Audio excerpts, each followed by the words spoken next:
Everybody, this is Scarecrow. I'm here to tell you about my bass here. I play just mostly all Squier basses. I don't need high-tech stuff. I could take anything off the shelf and just kick ass on it. It don't have to be a real Fender. It don't have to be on a Olympic bass. It doesn't have to be a Gibson bass. Just whatever I can afford, I play. So you don't need fancy gear to show what you got. In fact, fancy gear is like a crutch to me. But anyways, a lot of my stuff is freestyle. My bass over here is it's a Squier P bass with one tone knob, Seymour Duncan pickups in it, quarter pounders, and this is just your average stock Bronco Squier bass. Yes.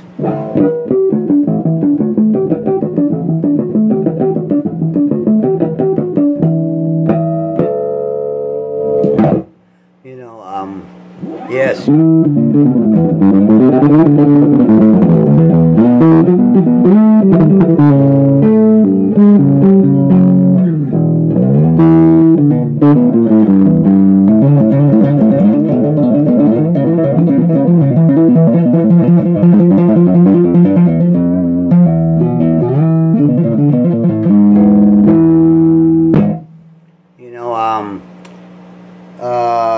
My amplifier here, I got a Harkey cabinet here, the Transparent Attack, and I also have an old Carvin cabinet that somebody gave me because he ruined mine, and they gave me this one. So, I've been playing like since I was 15, so that makes it over 40 years. I ain't telling my age, but you can tell I'm like Dracula. And age doesn't matter because rock and roll has no age. Okay, and I do a lot of hammers. Let me see.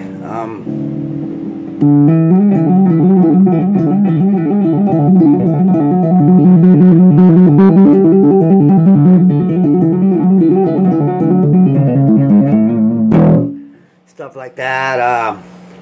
Just blindly, actually, I just know the E, A, D, G, F sharp, you know. But as far as technical stuff on the bass, no, I'm pretty much going blind.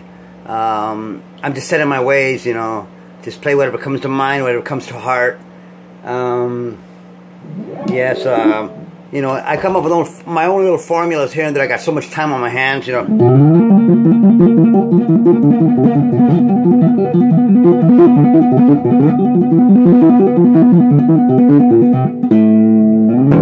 Stuff like that, you know, just comes off the mind. I call that my pedal point technique, you know.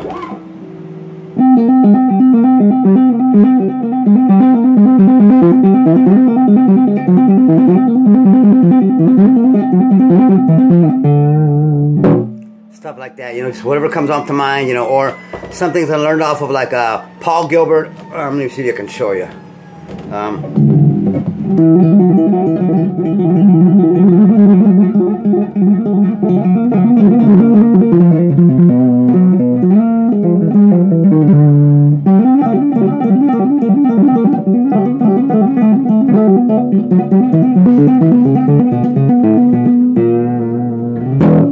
You know, whatever, you know, the overtap, you know,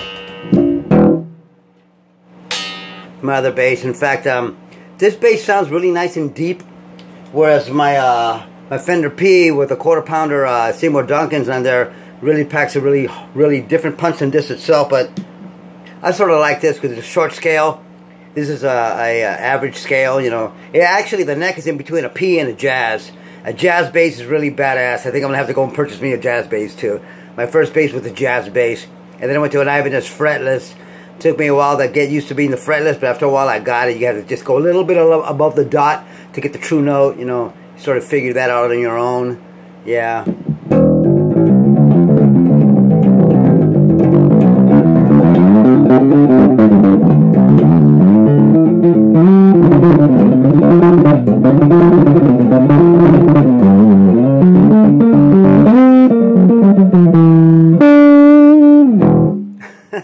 Little scarecrow show-off thing going on there. You know, this here, like I told you once before, this is all, you know, I changed stripes. Either it's going to be black, red, green, whatever the format is. I don't like to stay the same color. I like to change it, you know. But it's all about my my personal stage appearance, you know.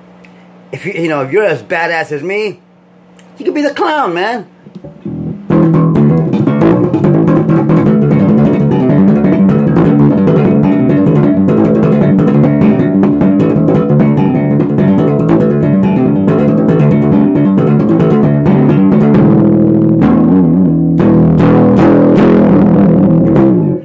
You know, a little showmanship. In fact, I learned that from the Master of Disaster, Rudy Sarzo, Michael Anthony.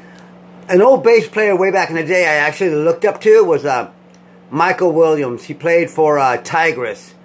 That man was a badass. He was a very big influence on my impact on playing bass. He used to get the old... hit that bass, I was like, man, that guy's kicking ass. But it's just, you know, you hold the E on the, when, you know, almost the 12th fret, and where the E and the E, A and E match up the line. See, I don't even know what I'm talking about, but I do it. So, you know, my theory, I guess I know my theory. But, like I said, my theory's pretty blind. I'm all like gypsy style playing. I don't go by any charts. I don't go by any scale formats. I just make up things as they come into my head. You know, just say maybe God gifted me with the gift of shred. I don't have to do it. It's like effortless for me, you know. Or on the harmonic stage, you know, where...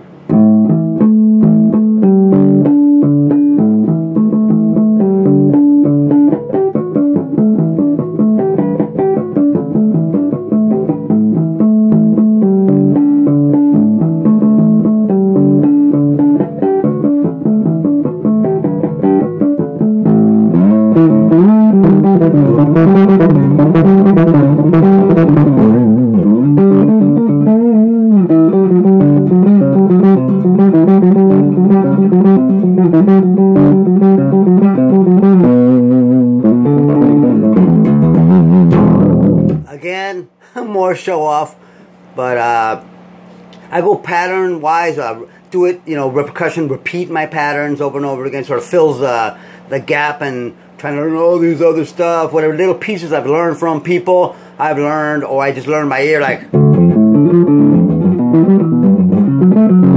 I have my own little scale I put together that's sort of arpeggio-ish, but it's actually like half arpeggio, so yes. And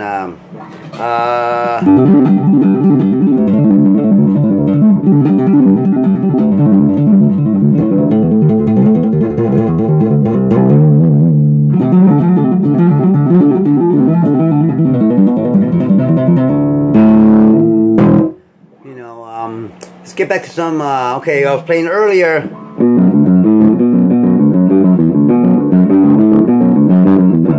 The Rush. I love Geddy. He's such a badass.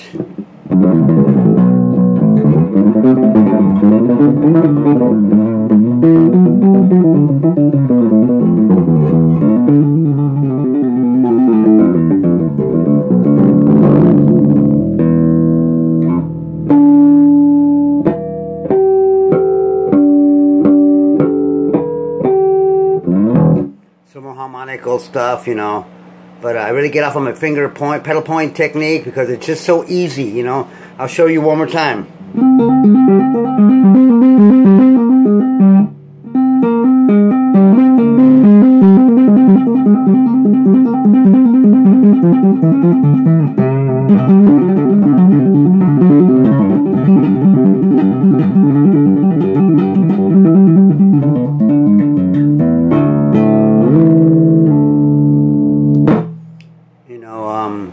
Anybody can do it. Be creative, you know. Just be creative. Let me unplug this here.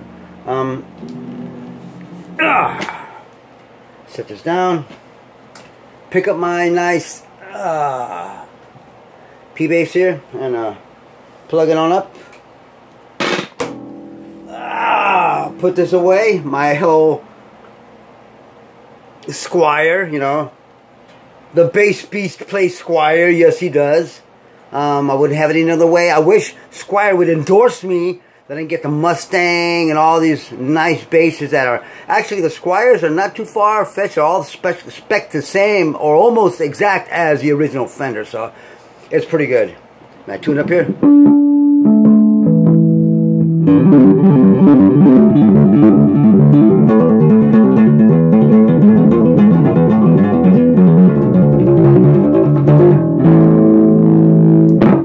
Has a sound all of its own. The harmonics come out brilliantly. As you can see when I played it with a Bronco, with this bass, with the quarter pounders.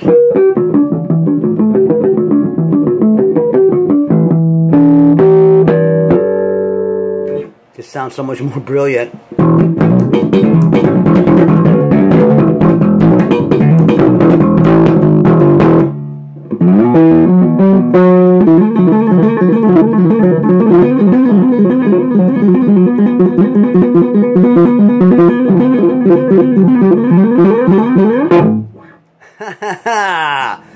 Ooh, yes.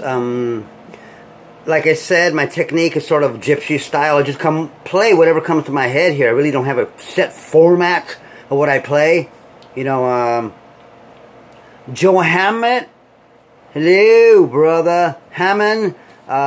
He's my brother. He's in the hospital. Get well, Joe. A real good friend of mine. A good bass player also. And, you know, I give a shout out to everybody on Facebook. Scarecrow is human. Well, almost. I started to change when the when the full moon comes out, but don't we all? Yes,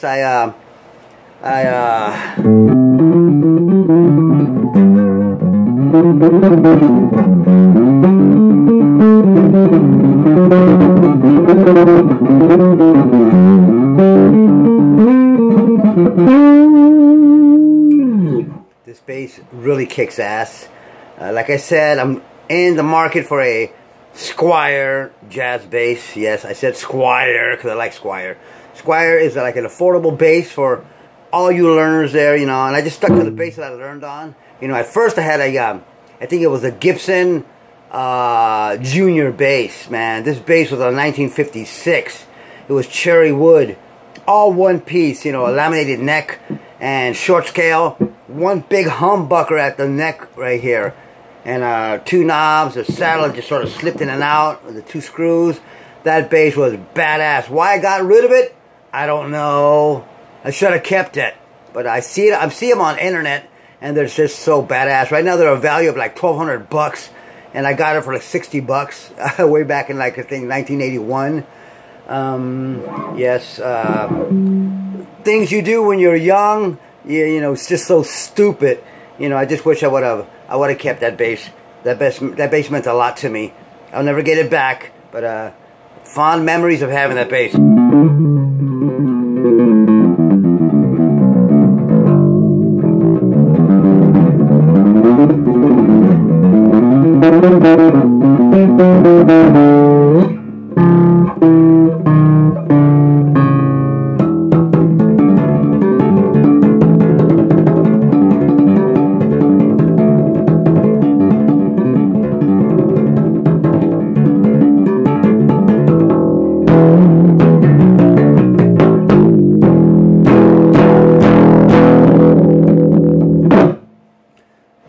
A little more pounding on the bass here, you know, but everybody, it's not that hard to play the bass. I mean, I tried to play guitar, but there's just too many good guitar players out there, and the strings are just so freaking small, you know. I stick to these big, only a 4-string bass I actually play. I played a 5-string bass, a 6-string bass, an 8-string bass, a 12-string bass. 12-string bass, speaking of 12-string basses, Tom Peterson of Cheap Trick, another one of my first influences, you know. You know, we get that with Jocko. Jocko's great. You know, Cliff of Metallica, another great bass player. You know, God bless his soul. Awesome bass player. I think he played a Rickenbacker with like some distortion in it. A very great bass player. We're all gonna miss you, Cliff. Awesome.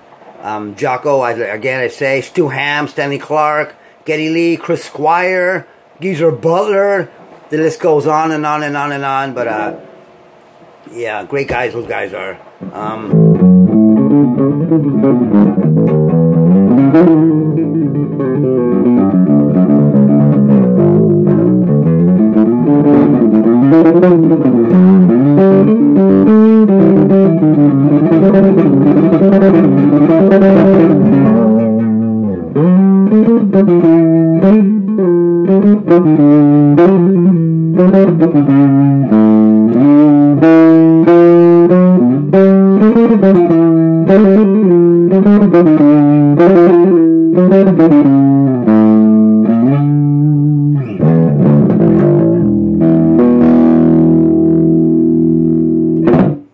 Little bit of classical stuff I put in between there, you know, but Flea's another great bass player. Michael Anthony of Van Halen is a very great bass player. They was held back a little bit by Eddie Van Halen, you know, play this, play that.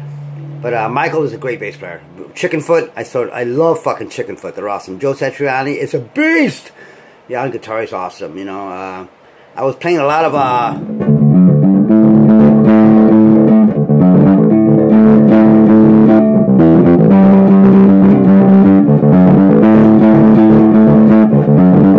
Steve Harris is another badass bass player. I actually followed him for the longest time. Sort of got burned out on him after a while. All the triplets on one string. Where, you know, Billy Sheehan is just a madman. He goes everywhere, you know.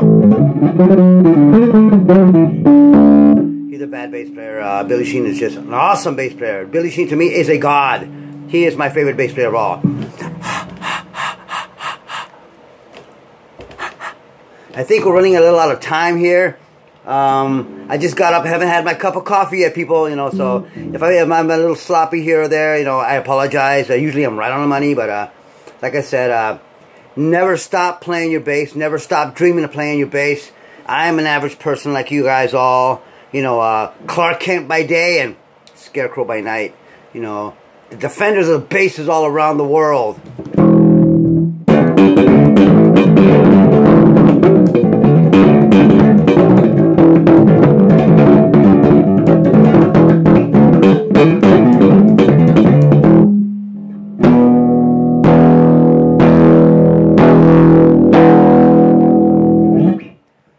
Everybody, have a great weekend, this coming weekend. I, for one, am going somewhere with my lucky lady. You know, we go out, Seal Beach and walking in the sand, you know.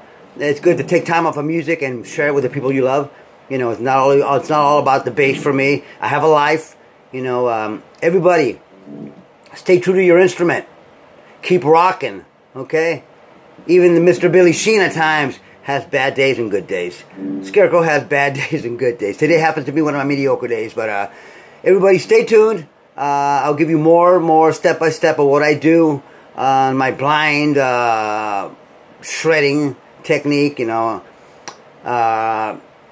Lots of love to my Facebook fam. Keep rocking, huh? Scarecrow signing out again.